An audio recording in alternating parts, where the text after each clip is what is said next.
Hello, everybody. My name is Maria Ahmed, and I'm Assistant Director for Leadership and Involvement at the Multicultural Student Center. Welcome to our event tonight. We're so excited to host you all for our incoming student panel where we'll hear more about the MSC, what we do, and hear from current students who are attending UW about their experiences on campus. So thank you all for joining. And just to get a feel of who's in our space, can you all in your comment section from wherever you may be viewing, Facebook, YouTube, tell us where you're tuning in from. We would love to know where you all are right now. I'm in Madison, Wisconsin.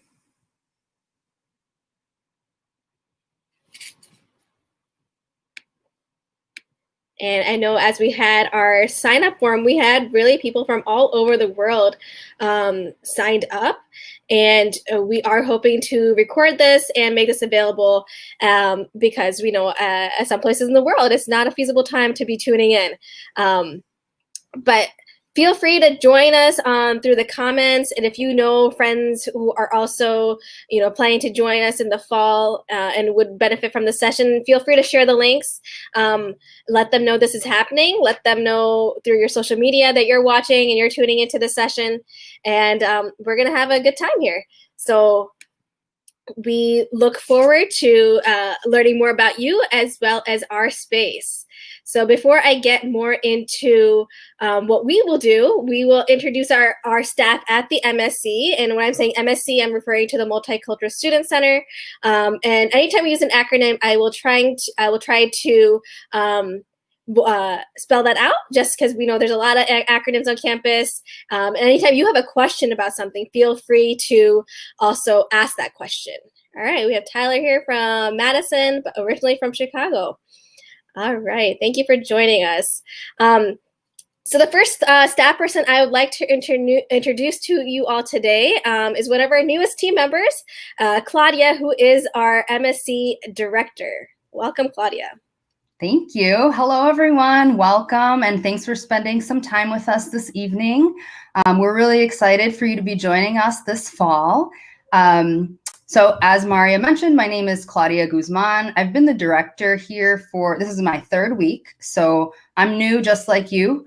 My hometown is Milwaukee, Wisconsin, and I use the pronouns she and her. And I just wanted to give you guys a little bit of advice to start out the school year, and that is to get connected and just start with one person or one place. There are a lot of resources that we have available here for you as students, and it can seem so overwhelming that maybe you don't even know how to start. If you're not sure, start with us. There are 7 staff who are here to support you in every way, academic and non-academic. And if we don't have the answers, we can get you connected to the folks who do. I can tell you too that it's not just your professional staff and official departments on campus that are able to help you, but also getting connected with your fellow students through spaces like this, as well as student organizations. I went to school on the East Coast, and I was really disconnected my first year, so much so that I considered transferring. And I ended up not, because I had such a strong connection to my student organization. They're the folks that I went to when I had a question and didn't know what office or what professional to approach. They're the people who checked in on me on the weekends to make sure that I was okay and, wasn't alone. And they were the folks who just knew my name when I was walking across campus. There was somebody who saw me and I felt like I belonged there. So find your person, start with one, and then continue to build your circle, and know that the Multicultural Student Center is here for you.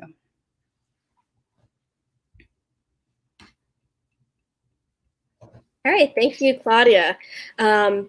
And we'll introduce our next staff member, Carla Foster. Hi, can everybody hear me? Yes, you're good. Perfect. Well, good evening, everyone. My name is Carla Foster. My pronouns are she, her, and hers, and I serve as the Assistant Director for Cultural Programming within the Multicultural Student Center. So what that means is that I oversee our 3 identity-based centers, which is our Black Cultural Center, our APITA Student Center, and our Latinx Cultural Center. And we have two of our staff members that aren't able to be here or aren't able to join us today. And I did want to introduce them as well. And I'll start with Lauren Adams, who is our program coordinator for the Black Cultural Center, and Tev Lee, who is our program coordinator for the APITA Student Center. Some quick information about some upcoming programming for those two centers are that they host annual new student orientations for new students to just get acclimated to their specific community related to their cultural center. And the Black Cultural Center's new student orientation is going to be September 17th at 6 p.m. And there'll be all kind of marketing and everything going out for that. And the APITA new student orientation will be November 16th, and there'll be all kind of information and marketing going out for that. Am I giving the heads up for the Latinx, or is Christian got that? Cool. Well, as you can see too, the Latinx new student orientation is going to be September 8th. And we also have a Native student welcome event that's going to be happening on September 11th as well. So if you identify with any of those racial categories or identities, please feel free to come out, be in community in those spaces, learn more about different resources and connections specific to that community on campus. All right, thank you, Carla. And before we get to the rest of the team, we have some more comments of where people are tuning in from. So we have a lot of a Chicago pool coming in. So welcome to Madison. And Cleta is tuning in as well, and she's one of our colleagues on campus in housing, and she does a lot of great work. So thanks for joining us, Cleta. And also, some of us are already moved here into Madison. So I hope you are getting a chance to explore safely. So thank you again for joining us. All right, we will go on with our team now. I have Tito coming up next. Yes, hello everyone. My name's Tito. My given name is Arturo Diaz, but I go by Tito or Tito, whichever one you feel like you want to go ahead and pronounce. But I currently am the organization development specialist within the Multicultural Student Center. So basically that means I help advise directly and indirectly over 60 multicultural student organizations. So I really do hope you come to one of our events that we'll be having and pubbing later on called the Meetup, which you'll have the opportunity to meet with all of those student organizations virtually and hopefully join them. I'm an alum of UW Madison, and so I know how important it is to get involved. And so I really hope you're able to meet a few organizations, join them. And if not, UW Madison has the great opportunity that if you find 3 other friends, you can start your own organization. So there's just so many things to join: fraternity and sorority life, a dance organization, as well as just wanting to explore your own cultural roots if you see that as an opportunity for you. So I just want to say welcome. Feel free to email me with any questions. Please stay engaged. I am also the moderator for this event, so all the comments you put in, I'm able to see. As I want to say, I'm like the DJ here, so I hope you enjoy the rest of your time learning from the rest of the staff. All right, thank you, Tito. And next we have Christian. Hello, everybody. My name is Cristian Noriega. My pronouns are he, him, his, and I am the Latinx Cultural Center Program Coordinator. So anything Latinx Cultural Center related comes to me. So just like Carla mentioned, we're going to be having our new student orientation on September 8th from 6 to 7. So please attend that. And then the other thing that I really want to mention is that the Latinx Heritage Month will also be starting in the fall. So from September 15th to October 15th, we will have a plethora of different events that have to do with celebrating the Heritage Month. And we're making sure that we are also connecting our month to the next month, which will be the LGBTQ History Month. So please attend our events. I hope to see you all. I hope to meet you all. And yeah, we'll make this a great year. Thank you so much for joining us. Thank you, Christiane. And last person from our team who could make it today is Amanda Ong, and she is our grad assistant. Hi, everyone. Yeah, as Mari said, my name's Amanda. I use she, her, hers. I am the graduate assistant at the Multicultural Student Center. I'm originally from LA, and I'm currently a fourth year graduate student in literary studies. And just a piece of advice for incoming students, I would say is totally just like say yes to everything, every opportunity that comes to you your first few weeks. I'm definitely an introvert, but I feel like my first semester of college, I was really just trying to say yes to everything and push myself out of my comfort zone. And from that, you really grow and learn new experiences. So that's my piece of advice. Awesome. Thank you, Amanda. And so before we get to our student panel, which is probably what you're looking forward to hear and connect with our current students, we do want to give you a little bit of information about the MSC so you can know a little bit about what to expect and what we do. A lot of you had the questions about what does the MSC do? And so this is a really brief overview, because we hope you can connect afterwards if there was a staff person that mentioned something that you would be interested in knowing more about, or when the students speak and there's something you want to connect with, we hope to have that opportunity and continue this conversation. So this is a really starting place. So feel free to ask those questions. So the first biggest question you probably have is, where is the MSC? And so we are located in the Red Gym. The Red Gym is next to the Memorial Union. It looks like a castle, and it's red. We are on the second floor, and the first floor does house the Black Cultural Center.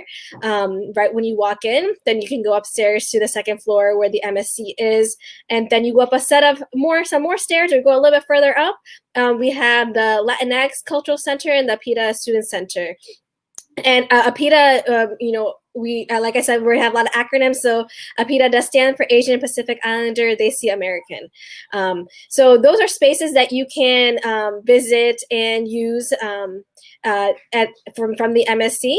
What would you do in those spaces? A lot of times students come to hang out, eat lunch, connect with others. There's a lot of events that happen in our space. And sometimes it's just that place where you connect with your friends and you're like, let's go up there and study together, or just be. It's a place where a lot of students consider it to be their second home on campus, somewhere where they can come and feel comfortable, and a place where you can have the opportunity to connect with others in a meaningful way. Of course, this semester is going to look different. And even though it is going to look different, we still want to build that culture of community in our space.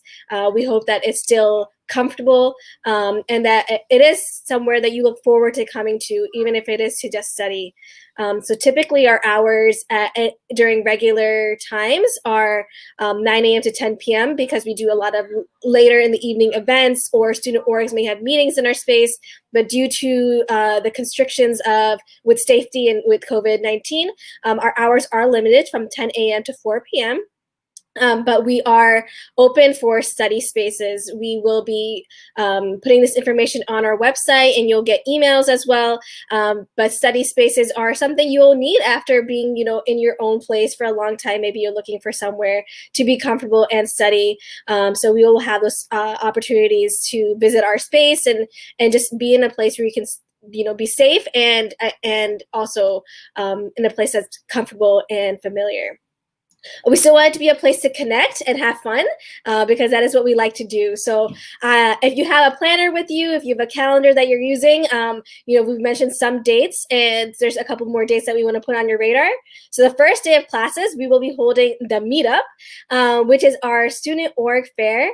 It will be virtual, so you will get a link where you can log in and meet with multiple organizations. We have more than 65 student organizations that identify with a cultural or multicultural, and a way for you to get connected with campus. And so each organization will be giving out information. You'll be able to connect with the leaders. They'll be on video, so you can connect with them that way. They'll have information of when their meetings will be and what kind of events they do. So it's a great way to get a feel for what happens on campus and make those connections.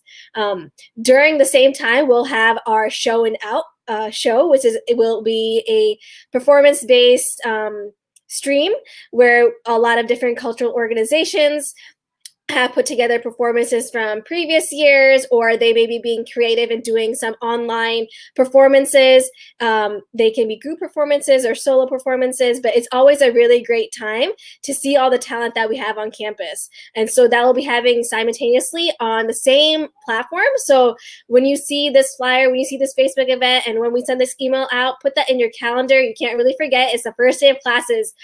From 6 p.m. onwards. So we'll have a great night, and it should be really fun. So we look forward to connecting with you all then, and it's going to be a great time. And before we get into the panel, something to just mention, when we talk about, our accommodations that we will be having during this semester due to everything that's happening with COVID, we want you to know that it's going to be okay, and we are here for you. Even if things are limited and they may not look how they typically do, we are working very hard to make the semester a good time for you to develop your leadership skills and connect with others. And we know that's so important. And so we're always looking for ways to do that. And we will be putting those opportunities out for you. So as Amanda said, say yes to things, right? It may seem awkward to be talking to somebody that you may not actually meet in person right away, but say yes. That connection may be what's going to help you stay accountable to yourself when you're studying for that first exam. And you'll hear more about this advice from the students who are actually going through this. But before we get to them, I want to know, what are you looking forward to this year for this semester coming up? What's something you're excited about? What's something you're really, really looking forward to? So if you can comment in the chat, we would love to know about that. All right, we still have some folks tuning in from Chicago who are coming into Madison. And I'll tell you, we're really looking forward to trying these new online platforms. Even what we're doing today is our first time trying this, and we're really excited to see what we can do with technology. So let us know what you are looking forward to. And with that, we will be moving into the student panel, and I'll be introducing them, connecting with peers. Yes, we are excited to try new things to get you connected. We will try new things. Some things will work and some things won't, but some things may be really fun, and you will look back maybe after a couple of years of, I can't believe, we started the year off like this, and here I am, I'm graduating with my best friend that I met on a Zoom call. Seeing familiar faces, yes, coming back to campus is always such a nice time to see folks that we haven't seen for a while. And even if that is virtual right now, even that, I think right now we have our interns who are going to be sharing this panel, and just seeing them and connecting with them for this event has been so refreshing. So yeah, please keep sharing what you're looking forward to as we go on. And I am going to start to introduce our panel of our students who will be sharing their experiences. And a couple of you mentioned that you do want to really hear from the students and their experience. And I know these students will, give you that real advice and paint that picture that will help you be successful on campus. So here we go. We are going to start with Kellen. Get Kellen on the screen. We will get started.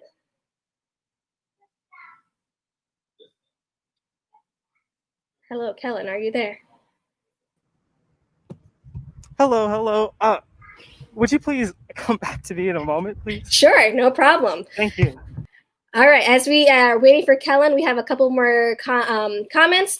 Looking for or cultivating our communities despite the hard times that we're in. Yes, I think we are definitely looking to continue building community. We know that's so crucial to our space and to our students and to all of us to feel connected on campus. And really looking excited to meeting all the new people. Yes, we have students coming in from all over, and MSC, every time you walk in, there's all kinds of faces here, and so we want to be able to provide those opportunities for everybody to connect.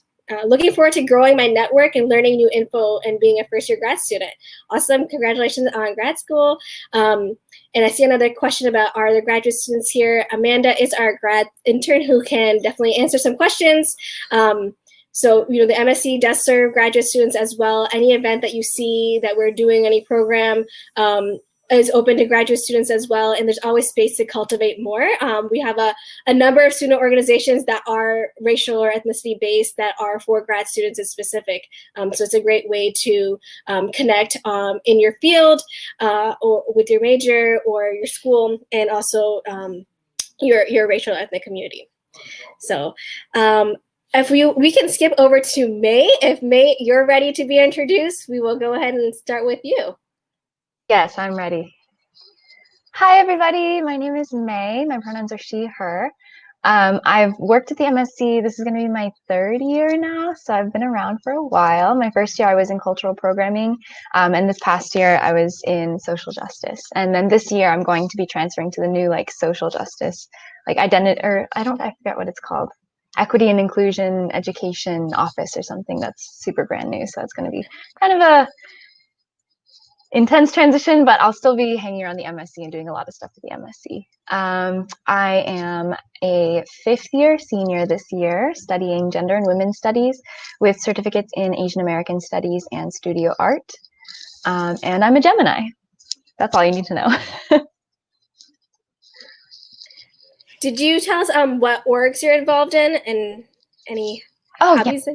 That's a good question. I am currently serving on the executive board for the Multiracial Student Union on campus, which is an organization for mixed, multiracial, biracial, triracial people to kind of get together and chat about our experiences. And I am also in the Japanese Student Association. Awesome. Thank you, May. All right. So next we have Lorenzo. You're on. We can have you join us. Hey guys, how's it going? Hey, nice how are you? Good. So my name is Lorenzo Contreras. I'm originally from Milwaukee, Wisconsin. I'm currently tuning in from Madison. I actually moved in this weekend. Everything went smoothly, thankfully. Pronouns are he, him, his. Involvement on campus. I'm part of a few different organizations and scholarships. So I'm a People Scholar. Been a People Scholar throughout high school. Still a People Scholar. Also a scholar of Community Environmental Scholars Program. Both those programs are wonderful. I suggest anybody that's wanting to go into environmentally related work, definitely check that out. I'm also a brother of Lambda Theta Phi. So that's a Latinx fraternity, part of the Multicultural Greek Council. So all those things have definitely shaped who I am today. Interesting fact, I have never broken a bone. All right, and we hope you never do. No, yeah. All right, can we get Z on the screen? Hi, everyone. I was just laughing at Lorenzo. Hi, everyone. So my name is Zainab, but I also go by Z. Well, I mainly go by Z. Zainab Bakhani. I am from Chicago, Illinois, best city in the world. My major is health promotion and health equity, and I'm hoping to get a certificate in leadership as well. My pronouns are she, her, hers. So this will be my 2nd year at the MSC. Last year I was the front desk operations intern, and now I'm part of the cultural programming team for the BCC. But some involvement that I'm in. So this year I joined Area Red, which is basically an organization helping promote retention and student involvement within sports and all that. So I'm on the basketball committee, and I'm a part of African Student Association, and I'm also a Posse Scholar from Chicago. Yeah. One interesting fact is that I watch a lot of basketball. So if you need someone to talk to about the NBA and NCAA, I am here for you. Nice. I just watched what was that Michael Jordan Netflix thing? Oh my, that was the best thing. I am not into basketball, but now I feel like I know everything because I watched a documentary. So I'm a fake person like that, but it was interesting. All right. Next, can we get Daniel on the screen? Hi, everyone. My name is Daniel Sanji. My pronouns are he, him, his. My hometown is Bartlett, Illinois, which is outside of Chicago. I work as the APITA Student Center intern, and this will be my second year with the MSC. And I'm involved with the Multiracial Student Union and the Japanese Student Association. And an interesting fact about me, well, I guess I'll do a hobby. I really like to draw. I'm really interested in art. So yeah, that's all about me. Awesome, thank you. And Kellen, are you ready for us? Hey, what's up, There guys? Thanks for being flexible. My name is Kellen Sharp. I'm majoring in communication arts, radio, TV, film track, and psychology with a certificate in digital studies. My pronouns are he, him, his. With the MSc, I'm an operations intern, as well as I'm an undergraduate research scholar fellow. I'm part of the Communication Arts Student Association. I'm a McNair scholar. I'm a fast track scholar, and I'm a member of Alpha Phi Alpha Fraternity Incorporated, the Gamma Epsilon chapter. Interesting fact. I was an IB student, so IB struggling, and that'll definitely help you out if you were part of that. Awesome. Thank you all for being here. And so to all our panelists and our audience, we really want this to be a chill environment where we can kind of have this as a conversation. So a lot of the questions that I'm going to be asking the panelists is very personal. And so this is obviously does not speak to the only student experience. And that's why we try to have a large panel so that everybody can speak to their experience. And you'll even see the diverse experiences right here on this panel. So don't feel like, oh, this is going to happen to me or that. Well, your experience is going to be your own, but we want to just share this so you also don't feel like you're alone in this. And so that's really the purpose. And if, like I said, there's going to be chances for asking questions, but keep putting them in the comments so we can be sure to address those as they go on. So thank you all again for being here. And we're going to start off by asking you to think back to your first year. So, you know, we're talking to our first year incoming students. And why did you choose UW as your school? And what were you most excited about at first? So let's start there. And you know what? You just raise your hand if you'd like to go first, and Tito, we'll zoom on you. All right, Kellen Terenzo. Financial aid came through. I'm from Milwaukee, Wisconsin. I didn't say my hometown, I don't think. So it was close enough to home where I felt like I could go back if I needed to, but far enough away where I felt that I'd have a away from home experience. So that really played out. But financial aid too, you know. Yeah, and what were you most excited about as you came to Madison? I was most excited about leaving home. You know, I just wanted like a fresh start. I was in one of those situations where like the same people I kind of knew from elementary school, I knew in high school. And so I just really welcomed a new experience. I was ready for the football games.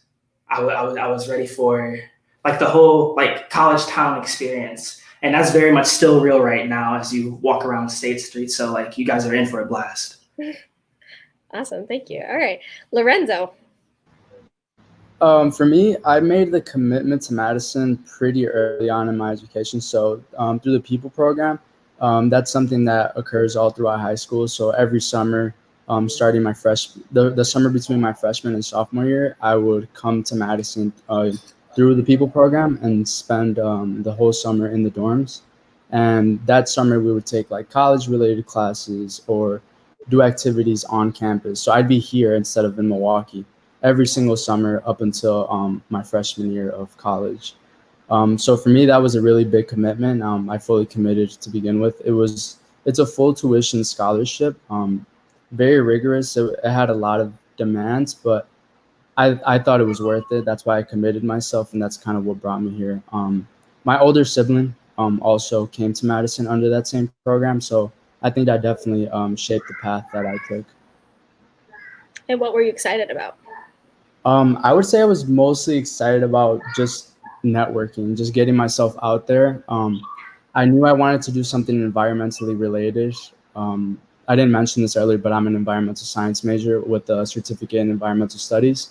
And I knew that Madison definitely had a lot of research and different opportunities related to that, whether it's water treatment, ecology, forest, like wildlife. So I definitely wanted to put myself out there and make those connections that would benefit me. Awesome. All right. May, go ahead. Okay, I just had to unmute myself there. So I chose to go to UW Madison because I applied to 2 schools and I only got in here, so I kind of had to go. But I remember my freshman year, I was in BioHouse, which is a learning community on campus. So I was really excited to like get into biology stuff, which it ended up not really being my major. I ended up going gender and women's studies, so like it didn't really work out. But yeah, I was really excited about the prospect of like being able to take a lot of random classes and explore my other interests that I wasn't able to in high school, because my high school didn't really have a lot of classes for like a variety of fields. And I didn't really have time in high school to do that because I was so focused on getting into college. So in college, I took like a bunch of different classes. Like I took dance classes and art classes and like random just things that were interesting to me. So that was like a really exciting opportunity for me. Awesome. Z, go ahead.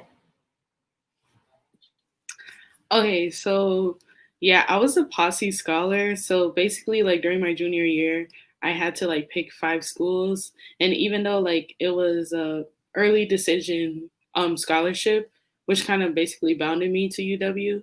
UW was my first choice on that 5 like school list for posse, and I think because like basically like kind of on the same lines as Kellen, like I wanted to like get away from like the people that I was always surrounded with, because like everybody else was going to our state school, and I was like one of the like only few people that went out of state from my whole high school.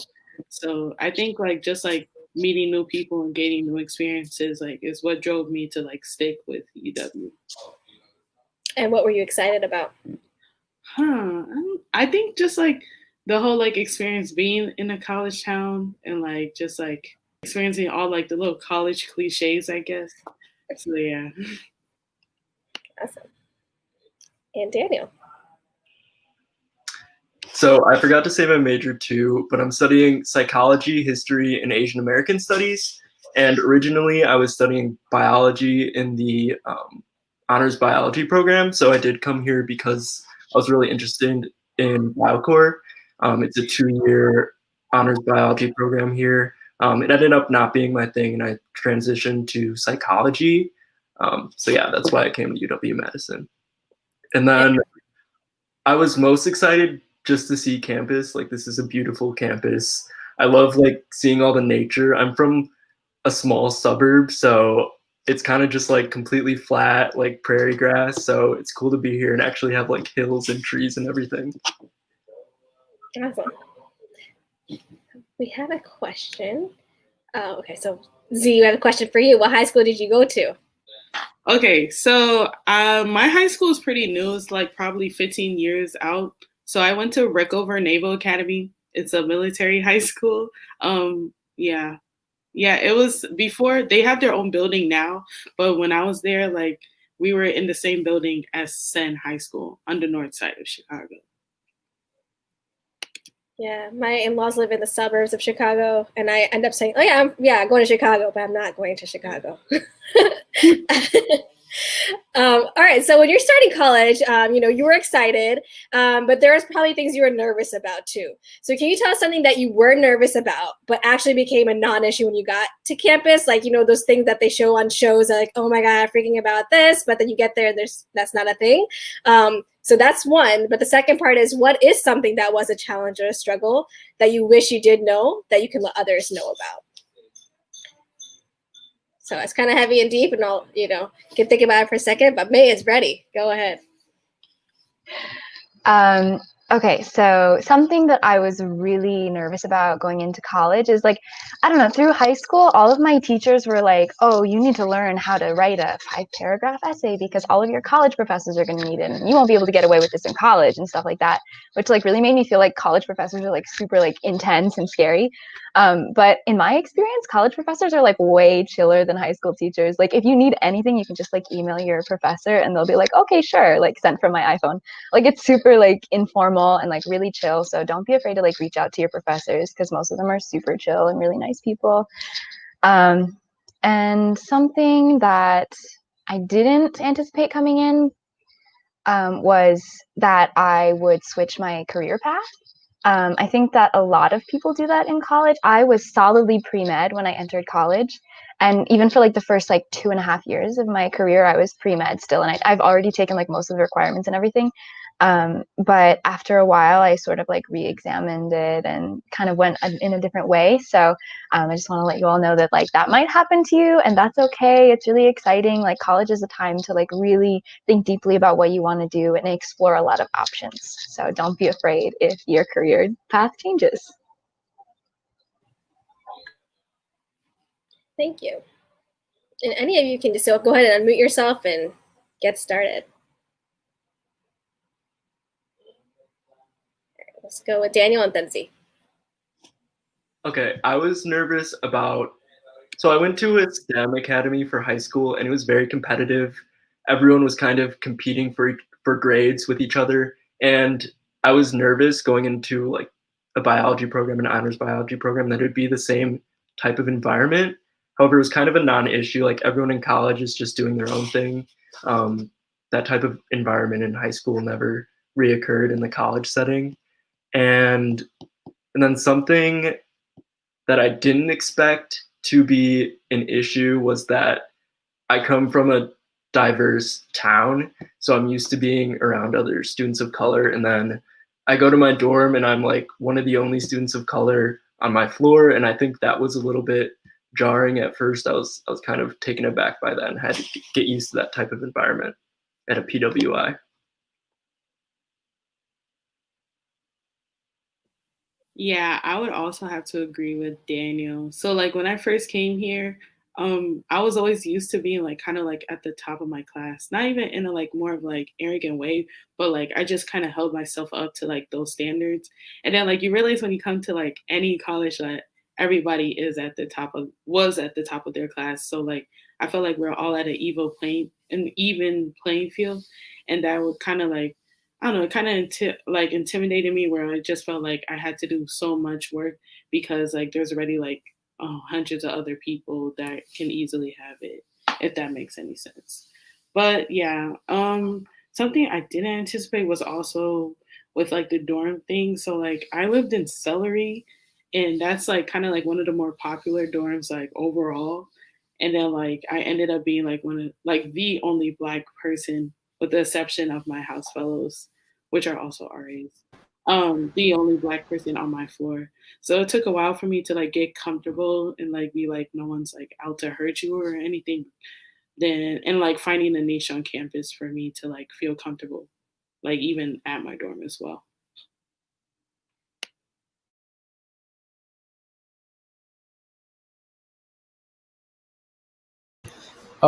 For me, I would say I think before coming to campus, the thing I was most worried about was how I was going to find my way around when I needed something. Like how was I going to be able to take the bus? Was there anything available? How could I get from point A to point B the quickest? So that was something I was really worried about. But when I got here, I realized how many resources the university provides to give you a bus pass. There's the 80 that takes you from class. I know the 80 has saved people so many 15-minute, 20-minute walks, especially up Bascom.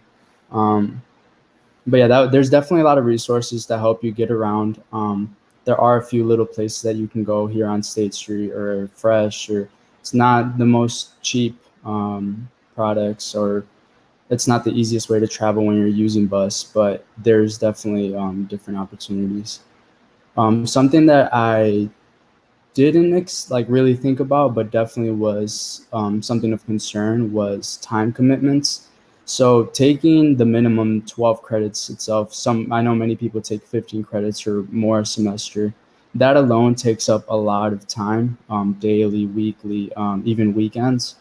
And that's not including if you're getting a job. That's not including if you want to be part of an org. That's not including if you want to do research study, none of those things. Now, if you're starting to pile those things on top of one another, things can get pretty hectic. So it's important to stay very organized, and I had to learn that very quickly. So I think that's something people coming to Madison should really be taken account for.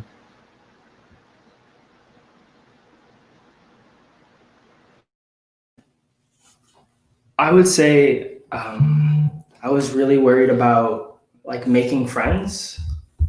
You know, like Madison's like PWI, so initially I was like, am I gonna find people like who I relate to? If so, like how small or how many would that be? Like just what I fit in, but like would I have a space on campus?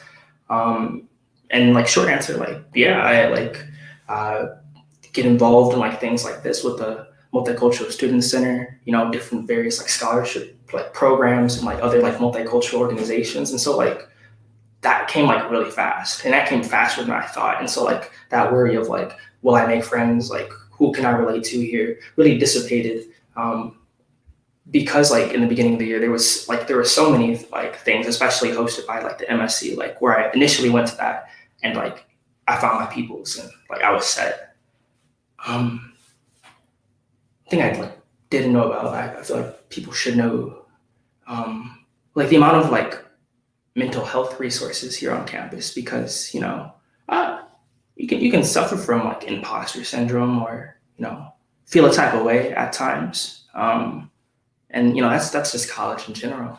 I didn't realize like how easy to access like these services were. You know, just sign in on your like my UHS University Health Services like schedule an appointment. It's pretty quick, you know, and they'll like connect you to resources regardless of like insurance or not. And so like that like really eased my mind, like having like someone to talk to, or at least like knowing that I had like resources available. All right. Thank you all. So before we get to the next question, another MSC service that you all kind of touched upon too was, you know, there's a lot of things on campus, and, you know, if you went through SOAR, you heard from different offices and different services, and then, you know, it's a lot of information to retain, or then to find those offices, or what was that office really called that I need that, you know, service from. And so we tried to streamline some of the services into the MSC. So as Kellen mentioned, UHS, University Health Services, have drop-in hours in our space, whether, you know, that's going to be online this semester. They are still there. And so, you know, sometimes if you're a service you can't find, you know, you can contact us too, like, hey, what is that place that I can go for this? We have the Writing Center, who also has office hours in our space, different advisors from different academic departments also have drop-in hours, and financial aid as well. So if you do have financial aid questions, next Tuesday we do have even online drop-in hours from 1 to 4, where we have a financial aid advisor to answer any of your financial aid questions. So you can just, you know, click on the link in our newsletter or our bio in Instagram and sign up for that. So as I mentioned, Instagram, I also want to give a shout out to our social media. So if we mentioned these services and the events that we mentioned earlier, or, you know, you want to see what our interns are up to, follow us on our social media, UW Multicultural for Instagram and Facebook, where we're most active. And then we also have a weekly newsletter that goes out with lots of information. So be sure to read that and put things into your calendar. And even right now, if you're tuning in and you have Instagram or any social media, if you want to, like, you know, make a little video of us, you know, talking here, and you share it to our story, we will give you a shout out or something like that. But we want to stay connected, and it is hard to read all the emails, but if you follow us on social media, not only will we tell you about our events and services, but there's a lot of good information too. We know that's another way to really learn, right? And so I know for our Latinx Cultural Center, they are lining up a lot of social media engagement as well for Latinx Heritage Month that is from September 15th to October 15th. So it's another great way to build community and learn about communities as well. So as we talk about community, a lot of you touched upon housing and your first year experience with housing in residence halls. And now you may be still living in a residence hall, you're living off campus, on campus. So, tell us a little bit about your living situation. What were pros and cons, and just like little things that just a little piece of advice in terms of housing, or little, tidbits of information about that. And again, whoever wants to start. All right, I have Enzo, then Z.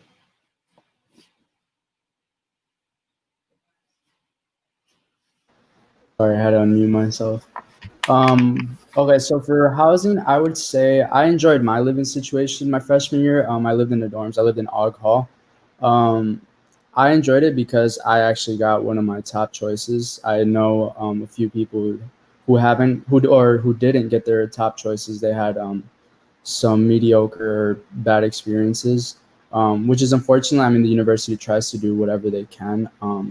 But from my experience living in the dorms, I would say as long as you're being courteous to others, giving them respect, or you're reciprocating with the way that you want to be treated, no matter like what hall you are staying in. So I think as long as you treat others the way that you want to be treated, everything will be fine. If you do see that somebody's causing trouble, or they're not doing something that they're not supposed to be doing, that's what we have RAs for. So I think just be vocal about things, and everything should go well. After my freshman year of living in the dorms, I got an apartment with some of my friends my sophomore year, and same thing last year. This year I have a 1-bedroom just so I can focus on my last year. So, but yeah, I mean, housing here is a little pricey, but I think if you look into it, you do your research to see what places are good, what places aren't, management, the area, you'll be okay.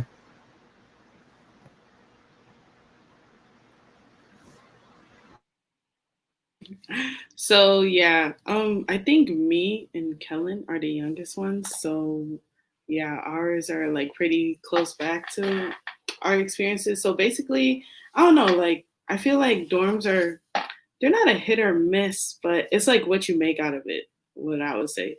So like me personally, celery was okay. Like it could have been worse. It could have gone bad where like, racial things could have happened. But honestly, I feel like at least people on my floor respected my space and respected who I was and all that. And they were really nice to me. And if I didn't feel like being there, I always like went to the MLC and Witty, which is like one of the first reasons, or like I think that was like one of the main reasons I started to like build more friends that look like me and all that. That made me feel comfortable. So yeah, I think it's just like how you make of it. What's the MLC? The MLC is the Multicultural Learning Center. Community. No. It's been a minute.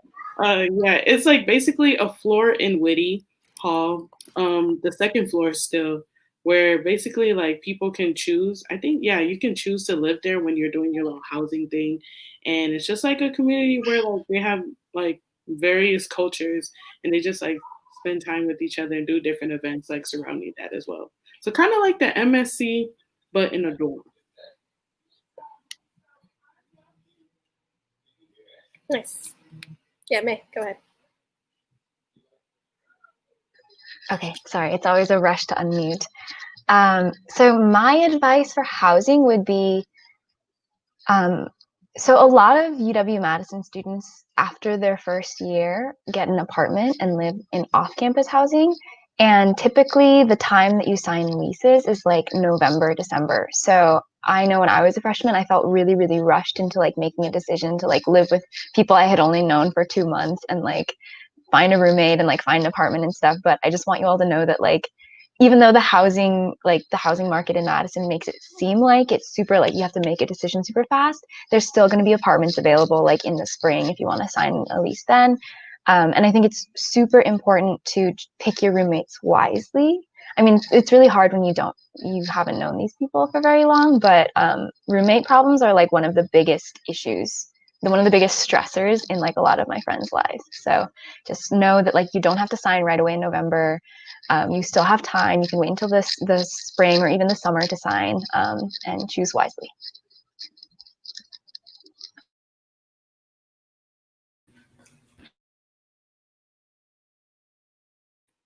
Anyone can go. Oh, okay. So I lived in a dorm my freshman and sophomore year. I lived in Leopold, and then I lived in Merritt, which is a sophomore-only dorm. And I just moved into my first apartment, and I'm definitely enjoying the independence and like that I'm cooking for myself and everything. I would also agree with May in that you don't have to sign a lease right away. I signed in the spring, and it was fine. I didn't have any problems. I roomed with the same person that I roomed with my sophomore year, so it went smoothly, even if you go into the spring.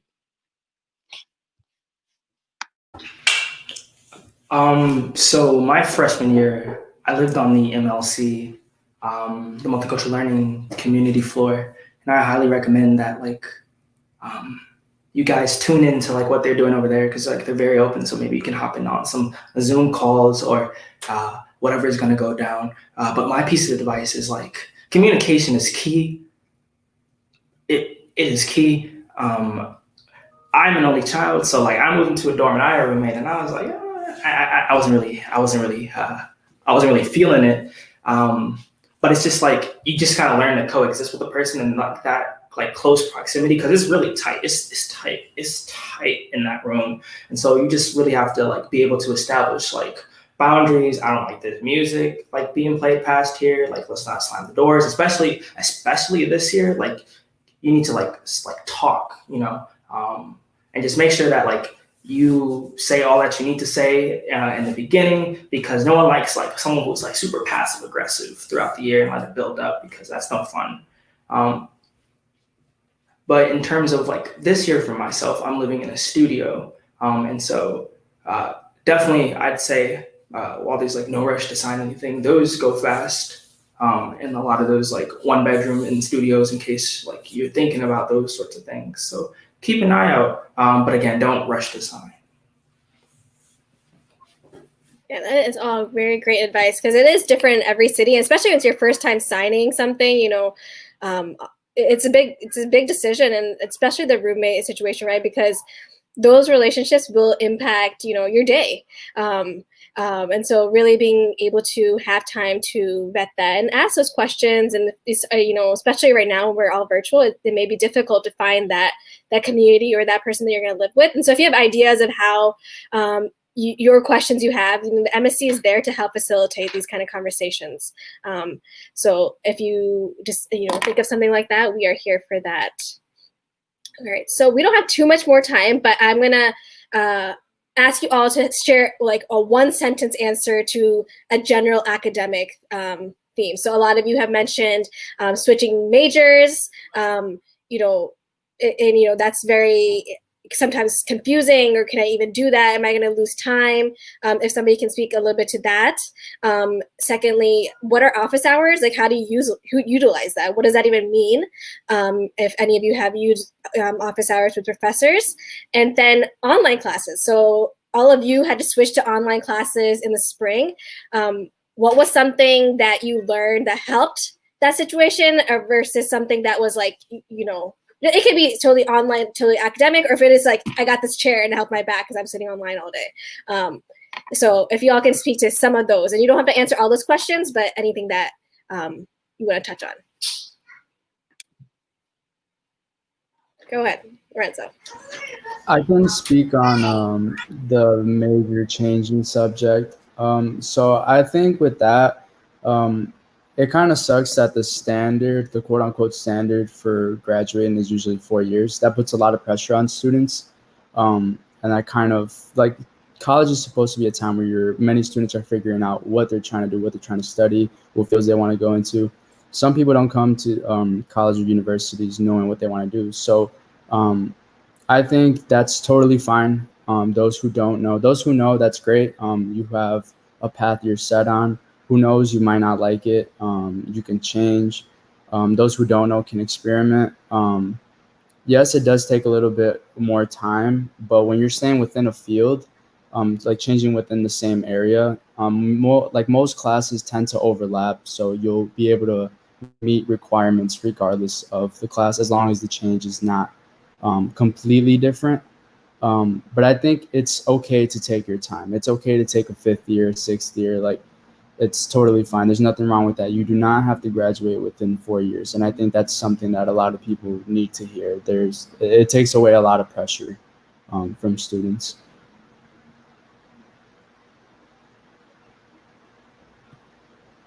Yeah. Go ahead, Daniel. We'll jump in. Yeah, I can also speak on changing my major. So in my community, there's a big pressure to be a STEM major. For me, it was going to the school for neurobio, pursuing that degree. So the actual mental process of kind of deconstructing why I want to pursue biology and, oh, maybe that's not really true. Maybe that's not me wanting to do that. That was difficult. But the actual process of changing the major, changing to psychology and social science was pretty easy. I just went to an advisor and I declared my major in psychology and then let my other program know that I'm changing.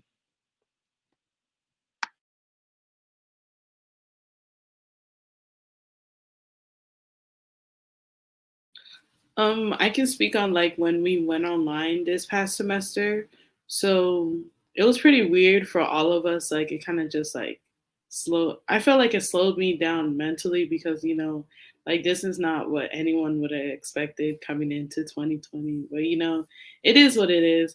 But like, I feel like the university, well, at least the professors that I had did a really good job with like the transition online and understanding that like, we can't be held to the same expectations that we were when we were in person because things have changed, like people's like probably mental have changed and things like that. So yeah, I would just say like basically when it comes to being online, like just make sure you're in different environments because that helped for me because I personally can't just sit at home all day. So like I'm glad that the university is opening up the libraries and the MSC and like places like that to help with studying outside of here or your room.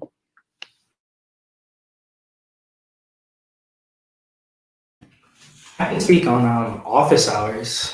What are office hours? Office hours are your friends, especially this semester.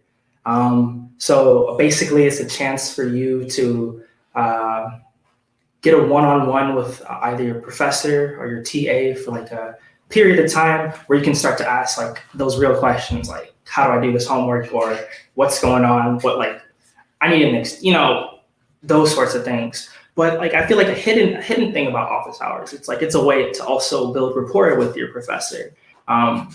If this is like a major that you're super interested in, or a class that you might not do so hot in, having them be able to know your name, that helps a lot when it comes to like, hey, this 89 is looking it's looking like a 91 to me, and those sorts of things are like true, like D to BC in astronomy. Like it's possible, anything's possible. But like seriously, take advantage of that, especially like with this online format, because a lot of us aren't used to this.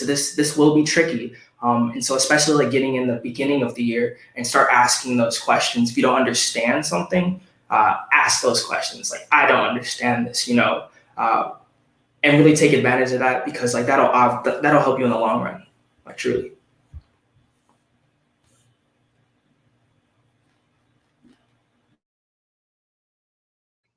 I think my advice kind of in relation to office hours is if you come across a professor that you think is super cool, like you want to be them one day, which doesn't happen a lot, but I've met like 2 or 3 professors like that.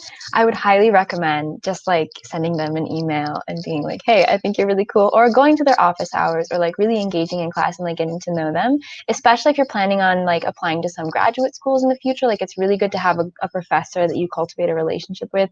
Plus they have so much knowledge and most of them are really happy to like tutor and like, what's the word? I don't know, help out like young little prodigies. So don't be afraid to like reach out to your professors that you think are cool. Great, thank you all. So it seems like there's been two themes that I kind of picked out from the academic and the housing was relationships. So, all these spaces are built by people, right? And so going into like the MSC space or, turning to your identities as students of color, how do you build community on campus? You can talk about this in terms of like a regular semester, and then if you have ideas or things that you and your groups or organizations are doing virtually as well. But what does community mean, and how do you create that? How did you create that when you came to campus?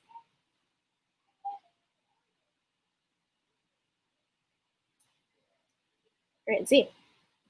Okay, so all right. So I am Nigerian. I am Black. So yeah, like basically, like here on this campus, like it's gonna be like really like noticeable that you're different from like a lot of the people on campus. So I feel like it's like up to you to really like put yourself out there and like make yourself being comfortable with being uncomfortable, and just like basically like trying to find that community that's out there. So like for me personally, I was lucky enough to have my posse.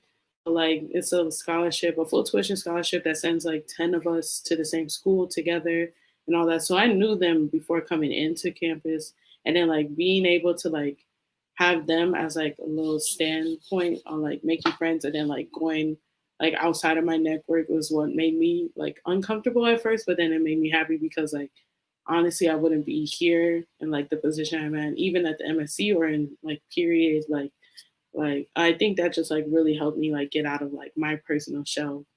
Um and how to connect. I think yeah, like I said, like just going out there like to different settings and environments, like physically. Like I would say like before COVID, like going to like different like events and all that, like the MSC is really good with like hosting events like that to help you find other people. But even going to like your dorm events also helps because it's like sometimes you also want another person in your dorm that you can go to.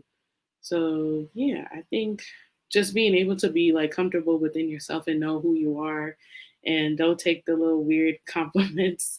Like I don't know, when I say like weird compliments, I've heard like people are gonna be like new to like certain aspects about like people of color. So yeah, I had to get used to that person and not take offense to like when people randomly say, "Oh, I like what you did with your hair," or like different things like that. You just get used to it because like you realize that some people have never seen a person like me before. So I don't know. I think it's just basically like getting used to who you are and being comfortable with it and being able to share that part of you with others. So yeah.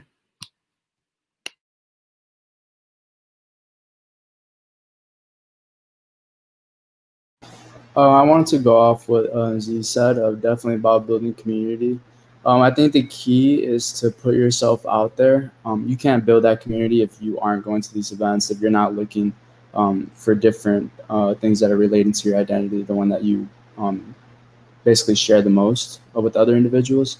So I think definitely going to those events, whether it's dorm related events, organization related events, or even MSC events, which definitely can help you connect with other multiracial students.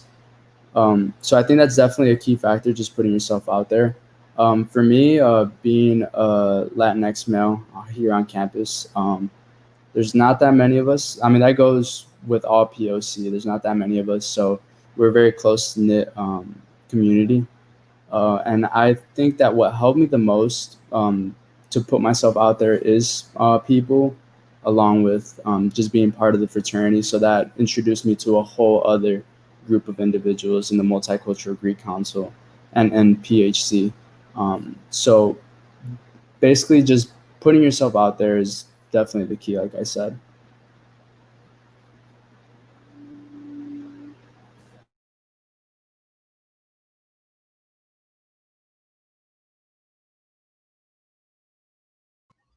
So I was thinking about this, and I think that college is a time where a lot of people are doing a lot of like racial and ethnic identity development. At least that was very true for me, and a lot of like multiracial people that I know, or like multi-ethnic people. So for me, I actually didn't get connected until connected to the MSC community until like my junior year, I think, which is kind of late in the game. But after that, I really got involved in the Multiracial Student Union and the Japanese Student Association, and I really I can't overstate enough like how valuable that was to me to just like be in community with people who share identities with me, especially coming from La Crosse, Wisconsin, where I was like the only Japanese kid and the only like one of the only multiracial kids, and I never really had those conversations growing up. So being able to like seek out those communities and to spend time with people who share my identity is like really, really valuable for me, and it really like impacted how I grew as a human being. So I would definitely recommend seeking out people who hold similar identities to you.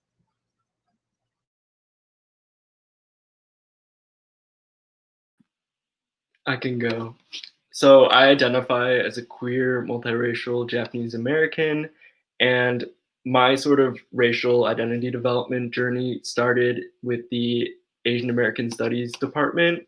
I took an Asian American Studies class, and I got to learn more about what it means to be Japanese in America, that history. And I think that really began this personal journey of discovering my own identities as queer and Japanese American, also multiracial, what that means. And then once I connected with the MSC, I was able to actually meet people that had those same identities, connect to JSA and MSU. And I mean, it has been a very validating, gratifying experience in the past 2 years.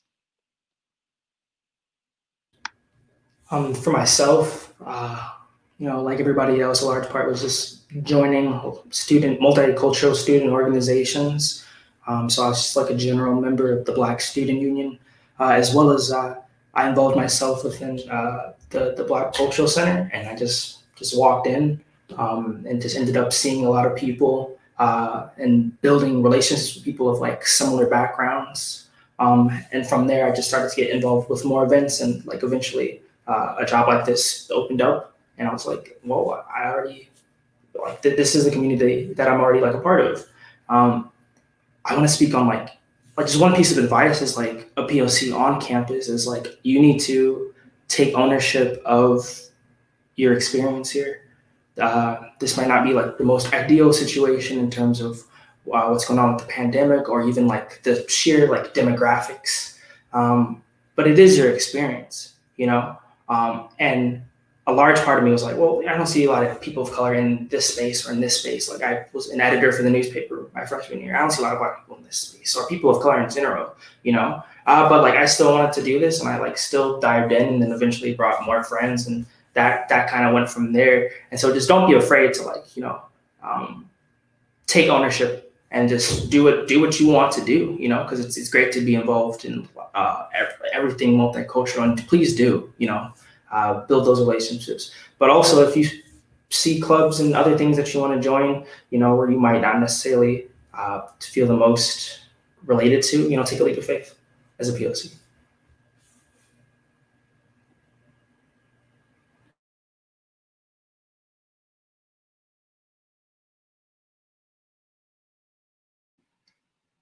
Did everybody answer that one? Okay. So kind of continuing with that. So there were some acronyms thrown out, right? Like POC, PWI, so a predominantly white institution, person of color. When you come to UW, which is a PWI, or a predominantly white institution, how do you see your race and ethnicity play out on a daily for you? Does it not? And how is it maybe different than any other place you may be? How is campus specifically any different, if it is?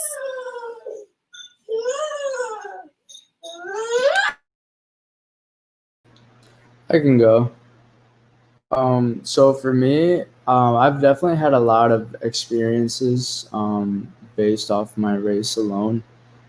Not anything excessive. There have been a few different incidents on campus that have attacked certain racial groups, which is very unfortunate. Unfortunately for myself, I have not experienced anything excessive. I have received looks. I have been in classes where I approached another peer in the class to do a group project, or even have a normal discussion about whatever the professor it is. that he or she wants us to speak on. And it'll be like, oh, like, sure, okay. Or it'll be like, I guess, or it seems very forced. And the fact that I have to put myself out there kind of speaks on that issue. So me having to approach somebody rather than being approached, I think that's one of the biggest concerns, just not being approachable. Don't know if it's because I am a Latinx male. Don't know if it is solely because I'm a male. But yeah, I've definitely encountered a lot of those different scenarios.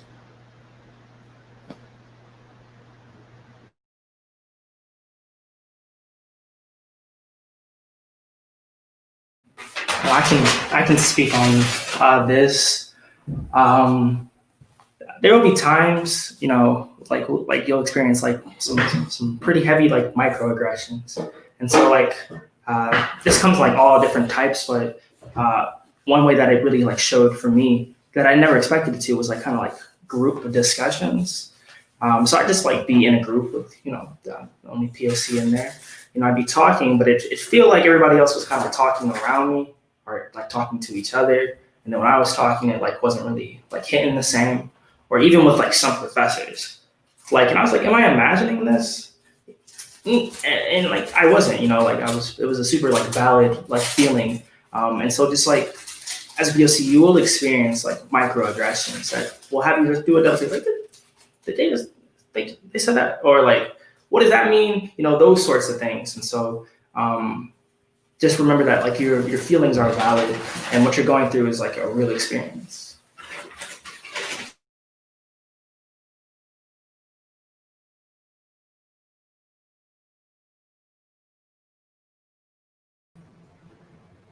Great, y'all. So I think we might have lost Mario, but that's okay. Who else would like to answer that question? All right, we'll go with Z and then May. Oh, May. Let's go, Z. I'm going to click on you. I would agree with, like, I totally agreed with Kellen, because, like, I remember being, like, always the last person to get picked in lab for a lab partner, unless it happened to be, like, another person of color, or not even another person of color, honestly.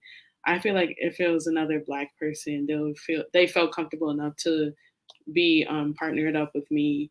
And then, yeah, I feel like you really had to get used to the fact that, I don't know, I hope it's not intentional, but people are like, there's a lot of people that don't see people that look like us on a daily.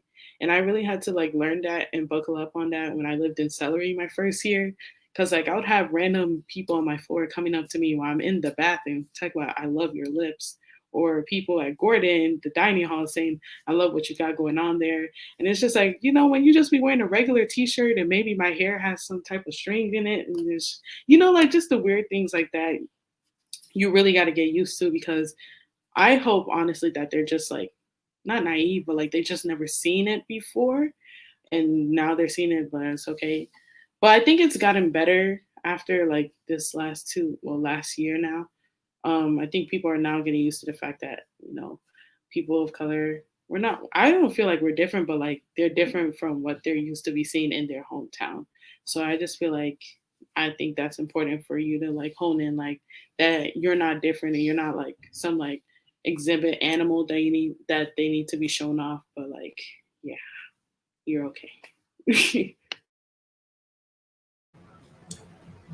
Yeah, I totally agree. Oh, can I go? Yeah, go ahead, May. Is that okay? Okay. I totally agree with what everybody's been saying. It's very likely that every student of color has experienced something like questionable or microaggressive or like outright aggressive. And, you know, especially when you're like going to the bars around Madison, you know, drunk people say some weird stuff to me a lot. But overall, I think that my ethnicity or my ethnic identity has really fundamentally shaped my experience. I honestly feel like me and my friends have like a separate little bubble experience of UW from like white students. Like I feel like we live two different lives, like parallel lives, but like two different tracks. Like I hear like groups of like white students in my classes talking about like sorority parties, fraternity parties, and like the football game and like tailgating and just like stuff like that, TV shows and music that I don't really listen to. And then like my friends and I like are really heavily involved in the MSC, and like we have just like a totally different experience of campus and like campus culture and like what it means to be a Badger.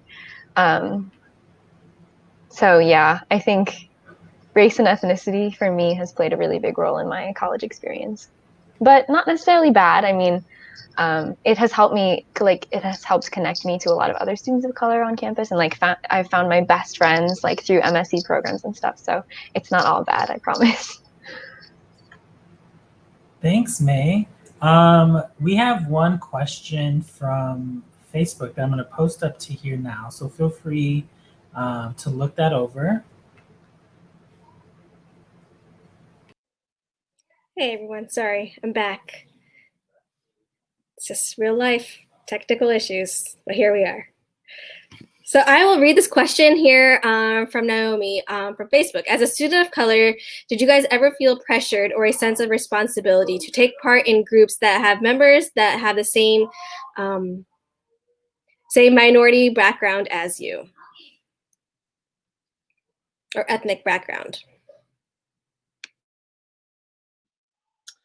Yeah, I remember freshman year at the student org fair at the Cole Center, I went up to the Japanese Student Association booth, and it was there were white students that were standing by the board, and I went up, just asked about the club, and they said, oh, you don't have to be Japanese to join, and I am Japanese, so it's kind of like I felt this obligation that I should be involved in Japanese Student Association, but at the same time, I had this like very uncomfortable experience that kind of like took me away from that, I guess. And it took me like another year to join and find that like there were people who felt the same way. There were Japanese students who felt the same way, with white students kind of taking ownership of our culture. But I did feel that responsibility to join.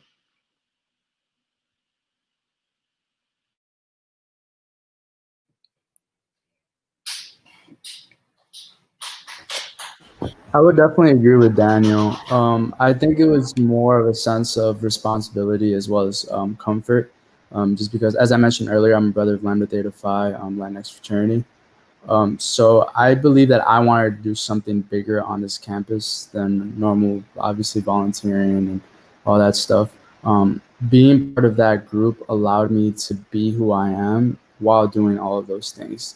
It wasn't just for the commitment of doing volunteer work and putting ourselves out there.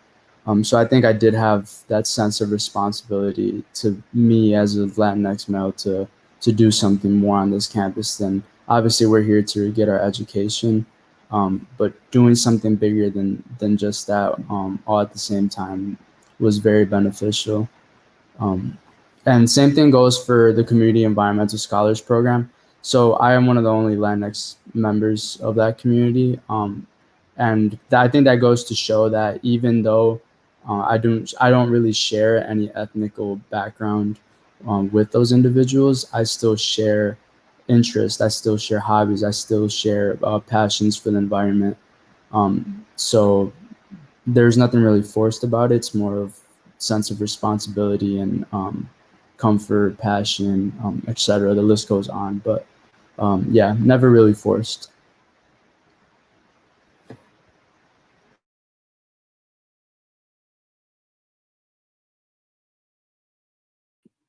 I kind of felt like I felt the same and also the opposite at the same time. So like I felt like people in the communities and organizations with the same ethnic background as mine always made me feel comfortable to join. In fact, like they were like pressing me to join, which was never a problem. But I feel like I had to do the opposite, so like put myself in different orgs and all that because I felt like it was important to have someone that looked like me or like other people of color in those roles that weren't like traditionally meant for us. So like so I joined Area Red because I hope to work with athletics outside of graduation, well after graduation. and all that. So I felt like it was important for me to like put myself out there in an uncomfortable spot and like put myself within those people to make it known that like it's okay for like a person that looks like me to be in those type of roles and all that, and to also bring attention to other people or students of color, because I feel like everyone deserves to have that chance to be within a group that normally they'll be scared to do, but like also they should do because they're qualified and everything like that. So yeah.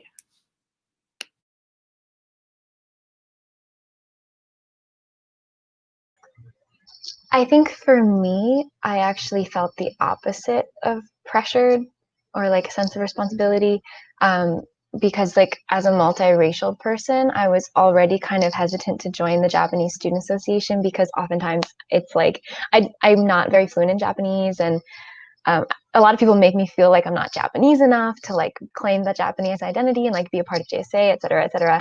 And then like what Daniel was saying, the fact that JSA has a lot of white members, I would say probably the majority of the members of JSA are white actually, was really off-putting to me and to a lot of other people, because I spent my entire high school experience being fetishized by all the white anime boys.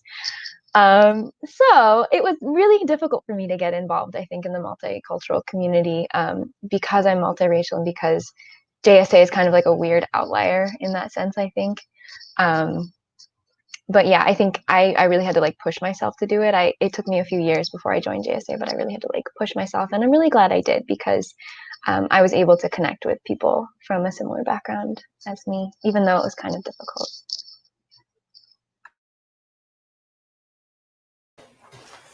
For me, I felt like environmental like pressures to join like a lot of like Black organizations. Not because I didn't want to do it, but because like I didn't feel like at first I could go anywhere else.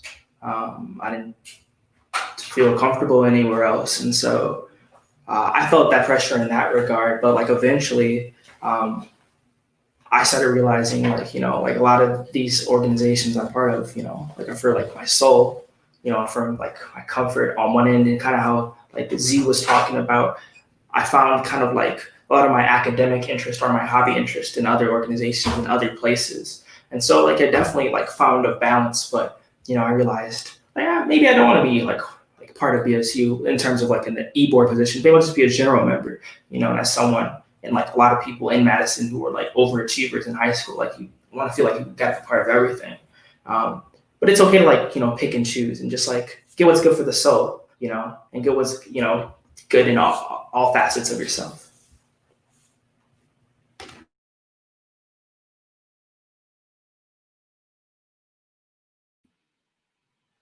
All right. Did everybody answer who wanted to answer? Okay, cool. So we are almost done on time. So we have one opportunity for you all to share a piece of advice in relation to being a student of color at UW Madison, something that you want to close out with as your piece of advice. So go ahead.